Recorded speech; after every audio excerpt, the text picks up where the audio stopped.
क्या principal emerge किया, हम बेसिक प्रिंसिपल बता रहे हैं, उसके बाद आप अपना विजडम अप्लाई कीजिएगा और फिर फैक्ट्स जो आवेगा आपके सामने उसके हिसाब से आप डिसीजन कीजिएगा। तो पहला प्रिंसिपल ऑफ लॉ हुआ कि डिसीज्ड टेस्टेटर के डेथ के दिन से ही लीगेटी अंडर द विल है, उसको टाइटल हो जाता है, वो टाइटल एब्सोल्यूट होता है। फर्क इतना ही है कि जैसे गिफ्ट में आज गिफ्ट हुआ तो इंस्टेंटली टाइटल पास करता है और विल के केस में जब तक डेथ नहीं होता है, चूंकि विल इसी को कहते हैं, विल के डिफिनेशन में जाइएगा तो विल का डिफिनेशन यही है कि मेरे मरने के बाद मेरे प्रॉपर्टी की जो व्यवस्था होगी उसके बारे में हमने जो भी लिखा है, किसी भी फॉर्म में लिखा है। विल का कोई फॉर्म नहीं होता है, विल का रजिस्ट्रेशन जरूरी नहीं है, विल में स्टैम्प ड्यूटी नहीं लगता है, सादा कागज पर भी हो सकता है, ये लाइन वाला पेपर पर हो सकता है, विद्यार्थी का कॉपी लिखने वाला उस पर भी हो सकता है, विल कुछ भी हो सकता है, यहाँ तक कि विल ओरल भी हो सकता है। ओरल विल का अलग एक क्लास है, उसको बोलते हैं privileged will. Oral will is also permissible, privileged will है, जनरली डिफेंस पर्सनल के लिए होता है। अब फ्रंट पर लड़ाई चल रही है, बॉम्ब लग गया, घायल हो गया और अपने अफसर के या कलीग को बोल दिया कि ऐसा ऐसा हमारा प्रॉपर्टी है, उसको वो वर्बल जो हो गया स्टेटमेंट, उसी के आधार पर उसको विल ट्रीट करके प्रोवेट ग्रांट किया जा सकता है, तो उसको प्रिविलेज्ड विल बोलते हैं। ऐसे नॉर्मल कंडीशन में सिविलियन के लिए भी ओरल विल भी परमिसिबल है और उस पर भी प्रोवेट ग्रांट हुआ है, वैसा केस एस्टेब्लिश होने पर उसको भी कुछ सम एक्सटेंट प्रिविलेज के कैटेगरी में माना गया एक्सेप्शनल केसेस में। तो उतना रिमोटेस्ट एरिया में भी आपको नहीं जाना है। तब टाइटल 211 कहता है कि legatee is the legal representative of the deceased testator, यही वो कहता है। तो जो लीगल रिप्रेजेंटेटिव है उसका रिप्रेजेंटेटिव टाइटल उसमें वेस्ट कर जाता है। और ये बात 1962 सुप्रीम कोर्ट में पहले ही कहा जा चुका है, पुराना, और उसके पहले प्रिवी काउंसिल का बहुत सारा जजमेंट है, कलकत्ता हाई कोर्ट का जजमेंट है, लेकिन सुप्रीम कोर्ट का पहला जजमेंट है 1962 का जो कहता है कि title passes under section 211 in favour of the legatee. लेकिन 213 जो स्टैट्यूटरी सेक्शन है वो इसमें बार इम्पोज करता है, उस पर इम्पेडिमेंट लगाता है। वो इम्पेडिमेंट क्या कहता है कि आपको टाइटल तो पास हो गया, लेकिन उस पासिंग के आधार पर आप सिविल कोर्ट से कोई टाइटल अपना डिक्लेरेशन नहीं ले सकते हैं, यानी कि आप सूट फाइल करके डिक्री नहीं ले सकते हैं। अगर आप डिफेंस में रेज कर रहे हैं तो आपके उस डिफेंस पर प्लेंटिफ को नॉन सूटेड नहीं किया जा सकता है, तो जस्ट एक डायगोनली अपोज लगता है, उसको सुप्रीम कोर्ट ने धीरे धीरे करके कंसीडर करके डाइल्यूट किया है। आपको यहाँ पर हम एक सेक्शन का एक लाइन पढ़ के सुना देते हैं, 211 का और 213 का, तब ये जजमेंट पर आएंगे, वो क्लैरिटी बनी रहेगी।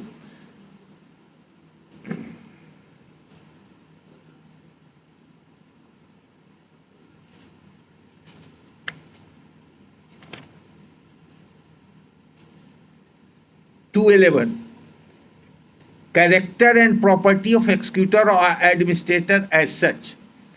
The executor or administrator, as the case may be, of a deceased person is his legal representative for all purposes, and all the property of the deceased person vests in him as such. तो अगर probate के लिए एक्सक्यूटर authorise है तो एक्सक्यूटर court में probate के लिए apply करेगा, ये मैंडेटरी रिक्वायरमेंट नहीं है। अगर अपॉइंटेड एक्सक्यूटर है तो लीगेटी कोर्ट में जाके अप्लाई करेगा, it is not mandatory requirement, it is discretion of the person concern, the legatee concern, it depends upon his sweet will. हमको जरूरत है तो जाएंगे, नहीं जरूरत है नहीं जाएंगे। No court can compel nor any adversary can compel. तब क्यों आवश्यकता पड़ती है? जब कहीं विवाद हो जाता है, कहीं डिस्प्यूट हो जाता है। अब मान लिए वो आदमी बेचने के लिए ज़मीन गया और विल लिखा हुआ है, कितना बड़ा छोटा सा कागज़ टुकड़ा है, ना स्टाम्प है ना रजिस्टर्ड है, तो कौन अथॉरिटी मानेगा? उसको कानून का इतना ज्ञान नहीं, उसको कौन पढ़ाने जाएगा? तो कहेगा अनरजिस्टर्ड भी लेने हो।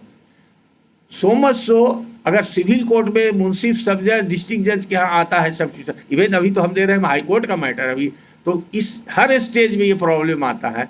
तो साहब आपका बिल तो प्रोवेट ही नहीं हुआ है, ये जेन्युइन है कि नहीं, अगर मान लीजिए टाइटिल पास करेगा तो जेन्युइन है कि नहीं, कोर्ट का सील होना चाहिए, ये सब प्रश्न उठता है।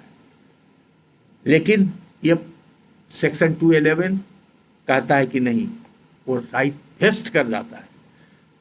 लेकिन सब क्लाउज 2 देखिए उसका, this section shall not apply in the case of intestacy of a Hindu, Mohammedan, Buddhist, Sikh, Jain, Indian, Christian, Parsi. ये क्यों कर दिया गया कि अगर इंटेस्टेसी का मैटर है, मान जब विल है ही नहीं थे, अप्लाई नहीं करेगा, ये कन्फ्यूजन नहीं हो इसलिए कर दिया गया। अब और क्लैरिटी के लिए आपको बताते हैं, अभी ओल्ड हिंदू लॉ का कंसेप्ट कंप्लीटली एब्रोगेट हो गया, ये तो आप लोग सब जान रहे हैं 1956 एक्ट के, और 2005 के अमेंडमेंट से और ज़्यादा हो गया। अभी तक कन्फ्यूजन चल रहा है, फूलावती केस, दनम्मा केस और उसके बाद का केस लेकर के, और फिर लार्जर बेंच में मैटर चला गया। तो अभी आपका क्या सिचुएशन है कि कोई भी ज्वाइंट फैमिली प्रॉपर्टी का विल नहीं कर सकता था, उसको रिलैक्स कर दिया गया। और सक्सेशन आपके यहाँ प्रॉपर्टी राइट का आता है केस, तो मेल के केस में सेक्शन 8 हिंदू सक्सेशन एक्ट की बात कर रहे हैं, और फीमेल के केस में सेक्शन 15 अप्लाई करता है। तो सेक्शन 8 हिंदू सक्सेशन एक्ट, अगर कोई मेल टाइटल होल्डर है मरेगा तो उसका राइट ऑफ इनहेरिटेंस उसके जो वारसान को होगा, तो वो प्रोविजन सेक्शन 8 का अप्लाई करेगा, और फीमेल में सेक्शन 15। तो दोनों का ओपनिंग लाइन है, a female dying intestate, a male dying intestate. आप बहुत बार पढ़े होंगे, लेकिन यहाँ पर पॉज नहीं किए होंगे, रुके नहीं हुए, ध्यान नहीं दिए होंगे। इसका मतलब है कि इंडियन सक्सेशन एक्ट वहाँ अप्लाई नहीं करेगा जहाँ पर कि कोई टेस्टामेंट्री डॉक्यूमेंट नहीं है। Will, codicil, bequeath are called testamentary document, it is a testament. अगर टेस्टामेंट्री डॉक्यूमेंट है तो हिंदू सक्सेशन एक्ट का 8 और 15 नहीं अप्लाई करेगा। वो तभी अप्लाई करेगा क्योंकि ओपनिंग लाइन कहता है ए मेल हिंदू और ए फीमेल हिंदू डाइंग इंटेस्टेट। तो डाइंग इंटेस्टेट का मतलब बिना विल लिखे हुए, बिना कोई टेस्टामेंट्री डॉक्यूमेंट एक्सिक्यूट किए हुए अगर कोई मरता है, तभी उस एक्ट से डिवॉल्यूशन ऑफ इंटरेस्ट होगा और राइट ऑफ इनहेरिटेंस एयर्स को आएगा। जब सब कह रहा है तो क्यों नहीं हमको टाइटल फाइल करने का अधिकार है, क्यों नहीं हमको सब्स्टिट्यूशन देने का अधिकार है। अगर कोई पहले से सूट प्रोसीडिंग चल रहा है और अपील चल रहा है और टेस्टेटर मर गया, हम लीगेटी है या हम एक्सक्यूटर है, तो हम उसके आधार पर जाए। उसको पर एम्बार्गो लगाता है 213, और इस पर बहुत जजमेंट है, पटना हाईकोर्ट, कलकत्ता हाईकोर्ट का सब कंट्राडिक्टरी जजमेंट है, कुछ इधर भी है कुछ उधर भी है। ये अब वो सब जजमेंट पर ध्यान नहीं देना है, जो लेटेस्ट जजमेंट है, फाइनल जजमेंट है, वो हम आपको बता देंगे। पहले इधर उधर हो गया, उसको अब जानने की आवश्यकता नहीं, लेकिन आपको इसलिए कॉशन कर रहे हैं कि वो सब जजमेंट अभी भी साइट हो रहा है लोगों क्या। 213 कहता है, सेक्शन पढ़ने से भी कन्फ्यूजन होगा। राइट एज एक्सक्यूटर और लीगेटी व्हेन एस्टैब्लिश्ड, अगर एक्सक्यूटर है और उसको प्रोवेट मिलेगा तो उसका राइट, और लीगेटी है उसको मिल जाएगा अगर ए ले तो उसका राइट कब होगा एस्टैब्लिश। तो उस ओपनिंग लाइन कहता है, नन ऑफ स्टैंटी क्लाउज है, नो राइट एज एक्सक्यूटर और legatee can be established in any court of justice. अब कोर्ट में हमारा राइट एस्टैब्लिश ही नहीं होगा। इसी प्रिंसिपल को समझ के जितना भी केस लॉ मिलेगा वो सब में सब्स्टिट्यूशन पिटिशन को रिजेक्ट कर दिया जाता था कि भाई आपका अनप्रोवेटेड बिल है, आप सब्स्टिट्यूट नहीं हो सकते हैं, आप इंटरवेनर नहीं बन सकते हैं इसके आधार पर। Unless a court of competent jurisdiction in India has granted probate of the will under which the right is claimed, or has granted letters of administration with the will or with the copy of an authenticated copy of the will annexed, ये उस पर 211 के ऊपर एक embargo लगा देता है कि आपका राइट एस्टेब्लिश ही नहीं हो सकता कोर्ट में। तब इस पर कई इंटरप्रिटेशन हुआ और कई जजमेंट आए, और 232 है जो डिफरेंट पार्लेंस में है, जो हाँ इस जजमेंट में अभी जो पढ़ रहे हैं उसमें कोट किया गया। 232 और नहीं आता है, लेकिन सुप्रीम कोर्ट ने इसको कूल डाउन कर दिया है। वो जजमेंट हम देंगे, 2006 का बीना पानीकार का जजमेंट है, हम साइटेशन लिखा देंगे। लेकिन आप ये जान लीजिए कि आज के तारीख में जो हमने पहले कहा कि अनप्रोवेटेड विल के आधार पर एक राइटफुल ओनर को जितना अधिकार है वो अधिकार है, इसलिए उसको सूट भी फाइल करने का अधिकार है, एक्सक्यूशन भी फाइल करने का अधिकार है, उसके पक्ष में डिक्री भी हो जाएगी, पार्टी भी बन जाएगा और वो मुकदमा डिफेंड भी कर सकता है उसके आधार पर। अगर उसके प्रॉपर्टी को कोई प्लेंटिफ क्लेम कर रहा है फ्रैवोलस सूट में या फॉल्स सूट में, तो वो डिफेंड भी कर सकता है। तो सारा राइट उसको मिल जाता है। ये 2006 में सुप्रीम कोर्ट ने सभी जजमेंट को सुपरसीड कर दिया और अपने 1962 के अर्लियर जजमेंट को डाइल्यूट कर दिया। तो लेटेस्ट लॉ का पोजीशन ही जान लीजिए, रेफरेंस हम बता देंगे।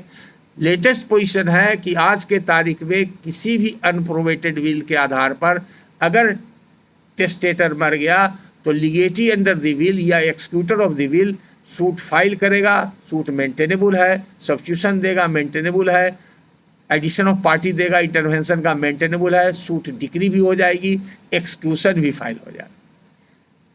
अब वो है कि डिक्री एक्सक्यूट नहीं करेगा, लास्ट में एम्बार्गो लगा दिया सुप्रीम कोर्ट ने 2006 के जजमेंट से। बीना पानी कार केस है, बीना पानी कार केस रेफरेंस दे देते हैं आपको। तो अब ये समझ गया। अब इस कंटेक्स्ट में ये जजमेंट पाइए, यहाँ पर एक्सप्लेन करने के लिए 232 से कंफ्यूज नहीं कीजिएगा। यहाँ पर ये गलत रिलायंस प्लेस किया गया 232 पर। 232 यहाँ अप्लाई नहीं करता है। तो हम पढ़ रहे थे पेज नंबर 4, आइए जो जजमेंट आपके हाथ में है, पेज नंबर 4। अब मेरा सबमिशन आता है। On the other hand, the learned council mister LN. Das and learned council mister R.K.P. Singh submitted that probate application cannot be converted to an application for the grant of letters of administration, and neither under Order 22 of the Code of Civil Procedure the petitioner can be substituted, nor be transposed under Order 23 Rule 1A of the Code of Civil Procedure in place of the plaintiff, because of the provision as contained in Section 222 of the Indian Succession Act, as the petitioner is not appointed as executor of the will. In support of their contention, the learned counsel relied upon AIR 1917 Patna 209 Division Bench and AIR 2007 Bombay 103 Division Bench। और भी judgement था, हमने 3 judgement Patna high court का court किया था। उसके बाद 1930 Patna high division bench, उसके बाद 1967 पटना हाई डिवीजन बेंच, लेकिन जज साहब ने एक ही जजमेंट लिखा। Peruse the decision relied upon the parties. So far AIR 2001 Patna 181, अब देखिए उसका डिस्टिंक्शन है। So far AIR 2001 Patna 181 is concerned, it appears that civil regime application, वो फैक्ट्स अलग था, उसको एक्सप्लेन किया। Application was filed against the order whereby the court below allowed the substitution. The question raised by the parties in this testamentary suit have not been considered. From perusal of paragraph 3, it appears that the court considered only the provision as contained in section 232 of the Indian Succession Act, जिस case पर वो rely करता है, और section 32 को coat किया गया है। वो क्या है? Grant of administration of universal और रेजिडुअरी लीगेटी। अभी 2 वर्ड आया है, ये भी समझ लीजिए। यूनिवर्सल लीगेटी किसको कहते हैं और रेजिडुअरी लीगेटी, ये आप लोग जानते हैं? कोई जानते हैं तो हाथ उठाइए। नहीं जानते हैं, लिखिए। यूनिवर्सल लीगेटी का मतलब एक सोल लीगेटी हो, एक ही आदमी को सारा प्रॉपर्टी मिल रहा हो, तो उसको बोलते हैं universal लीगेटी।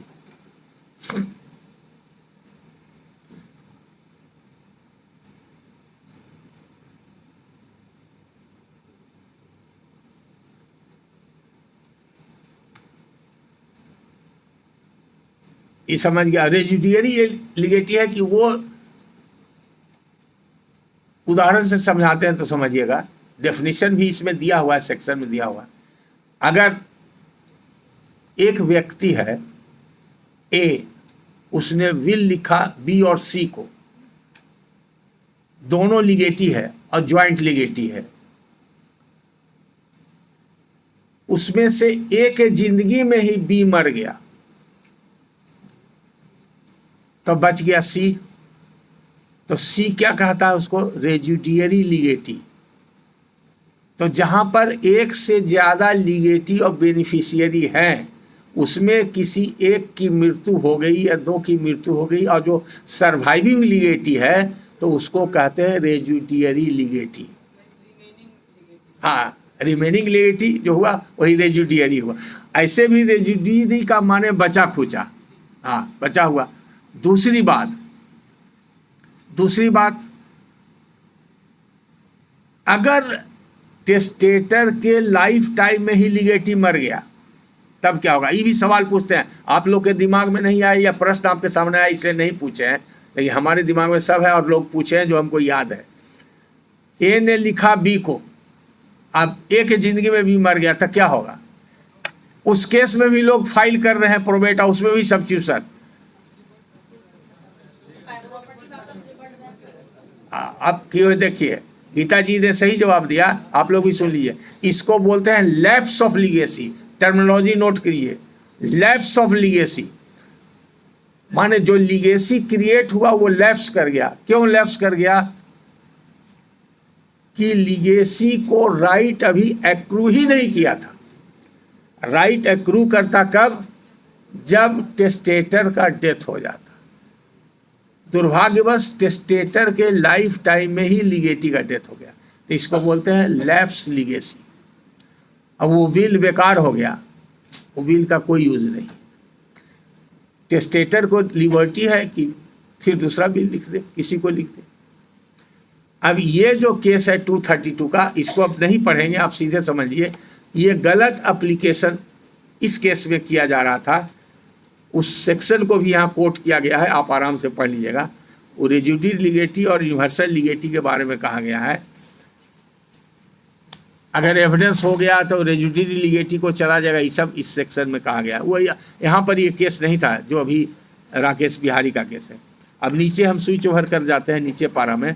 Therefore in view of this provision also letters of administration can be granted, ये अदर साइड का कहना था।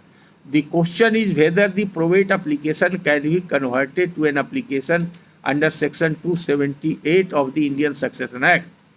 So far the aforesaid question is concerned, the division bench of this court in AIR 1917 Patna 209 has directly answered and stated that in no case the probate case can be converted to a case for letters of administration. In view of this division bench decision, this question which is being raised by the petitioner is not required to be answered again, as the division bench decision is binding on this court. It may be mentioned here that Section 222 of the Indian Succession Act provides that probate shall be granted only to an executor appointed by the will, and the appointment may be expressed or by necessary implication. Therefore, no probate can be granted to a person who is not an executor.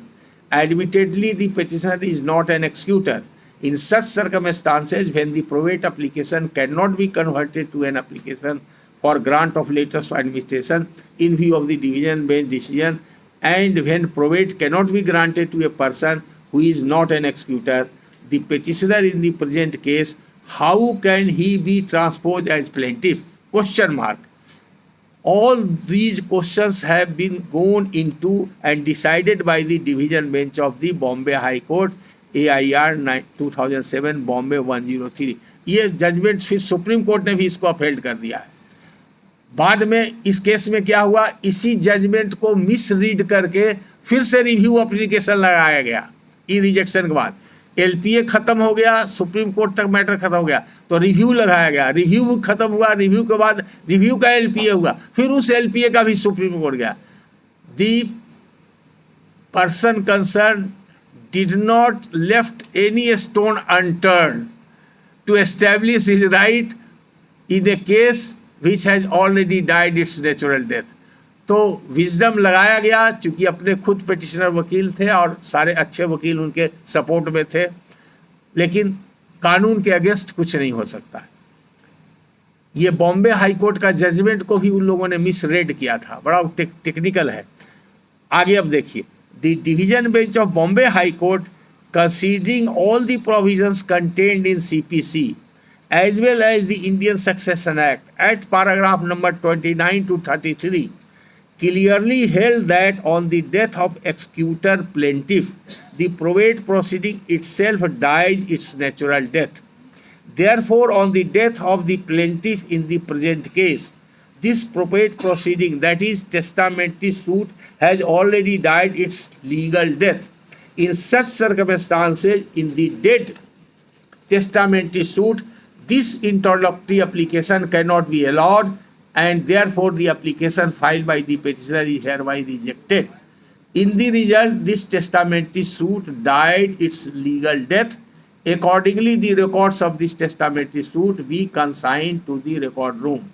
उसके बाद भाई दूसरा matter था, learned counsel Mr. R.K.P. Singh submitted that 2 interlocutory application filed by him in this testamentary suit may be heard on such and such date, prayer is allowed. अब देखिए इसमें कितना clarity है. ये क्लैरिटी कब आया? जब बेंच और बार में काफ़ी टसल हुआ. बेंच के तरफ से सीरियस रिमार्क आया, चार्ज आया कि आप अननेसरी ऑब्जेक्शन रेज कर रहे हैं. आप कहते हैं न सब्स्टिट्यूशन होगा, न ट्रांसपोजिशन होगा और न कन्वर्सन होगा, तो क्या होगा? आखिर हम क्या करें? हम कहा सूट हैज डाइड, तो हम क्या ऑर्डर लिखा है? हम कहा सिर्फ यही, तो आप लिखा दीजिए. ऑपरेटिव पार्ट हमारा लिखाया हुआ. ये स्थिति बनती है. आप लोग जो रिएक्ट करते हैं और जब नहीं समझते हैं तो आपका फेशियल एक्सप्रेशन लगता है कि कहीं गलत तो नहीं बता रहे हैं. हम साइकोलॉजिकली सबका फेस रीड कर रहे हैं और कितना आप लोग कहाँ तक पहुँचे हैं ये भी समझ जाते हैं. तो आप घबराइए नहीं, ये कहीं भी हो सकता है. It is but natural, I welcome it. इसलिए जहाँ आपको देखते हैं कि आपको दिक्कत हो रहा है तो हम बार बार उसको रिपीट कर रहे हैं ताकि आपको कहीं कन्फ्यूज. हेंस फोर्थ आपका कोई भी ऑर्डर सेट असाइड नहीं होना चाहिए. तभी हम समझेंगे कि आज का क्लास वर्थ मीनिंग है इस क्लास का. अगर आपका ऑर्डर सेटिस्फाइड होगा तब सर, अगर उनसे ऑर्डर के स्टाफ आ गए तब तो भी सही. हम कभी गलत बात नहीं कि आप जान लीजिए, लोअर कोर्ट से हाई कोर्ट में हम तो लोअर कोर्ट नहीं अपीयर करते हैं. तो पटना सिविल कोर्ट में 15 साल से नहीं गए. हमारा घर अपना है बिहार शरीफ नालंदा जिला में, वहाँ भी 15-20 साल से हम नहीं गए. हम लोअर कोर्ट में कोई खास स्पेशल केस में बहुत रिक्वेस्ट होता है, टिपिकल और डिफ़िकल्ट मैटर में गए. जैसे अभी एक मामूली इंजंक्शन में गए, लेकिन मामूली इंजंक्शन नहीं था, मोतिहारी केस गए और 1 दिन के लिए हम गए थे, लेकिन हमको कंपल्सन में 3 दिन जाना पड़ा. इसके पहले 10 साल पहले अरेराज मठ का केस था. अभी मल साहब हैं यहाँ पर. हाँ, अरेराज मठ का महंत जी को जानते हैं ना, 20 साल से सरकार कब्जा की हुई थी. सोमेश्वर नाथ बाबा भोलेनाथ के ऊपर सरकार कब्जा की हुई थी. तो हमको 10 दिन रहना पड़ा मोतिहारी में. उनको मुक्ति दिलाने के लिए, उनके आशीर्वाद से मुक्ति मिली. आज महंत जी वहाँ पर गद्दी नसी हैं और सारा फंक्शंस हो रहा है. मोतिहारी और राज बेतिया वाले लोग जानते होंगे, बहुत अफसर लोग वहाँ जाते रहते हैं. अब जिस प्रिजाइडिंग अफसर के हम बहस कर रहे थे, हम सिर्फ 2 दिन के लिए फ्राइडे को अरेंज किए थे. सैटरडे हाई कोर्ट बंद था, संडे को लौटना था. उन्होंने कहा कि सर मठ का केस मैंने आज तक नहीं किया, रिलीजियस ट्रस्ट का कोई जानकारी नहीं है. आप अगर हैं तो हमको हिम्मत है, हम डिस्पोजल कर सकते हैं. क्योंकि हाई कोर्ट का डायरेक्शन था ऑनरेबल मिस्टर जस्टिस चकदारी सर का कि 3 महीना में डिस्पोजल करना है. 2 अपील था, एक स्टेट गवर्नमेंट का था, एक इनका अपील था, इसका रिलीजियस ट्रस्ट बोर्ड का. लोअर कोर्ट से जीत गए थे महंत जी, लेकिन उसमें बहुत टेक्निकल पॉइंट्स था, बहुत टेक्निकल पॉइंट्स. तो जज साहब का रिक्वेस्ट हुआ कि रहिए. हमको 8 दिन वहाँ रहना पड़ा. टोटल 10 days आई डिवोटेड एट मोतिहारी. हमारा सब यहाँ मेरा दुकान बंद हो गया, क्योंकि हमारा तो दुकानदारी चलते रहता है. जैसे आज का हमारा सब बंद रहता है. तो संडे और सैटरडे को बंद है. पहले तो हम लोग को संडे सैटरडे ही ने काम करने का मौका. पूरे बिहार के लोग आते हैं, कोर्ट आवर में तो कोर्ट ही में रहते हैं. तो मॉर्निंग में हम लोग किसी से कंसल्टेशन डिस्कशन बात नहीं करते हैं, जो भी होता है इवनिंग आवर में.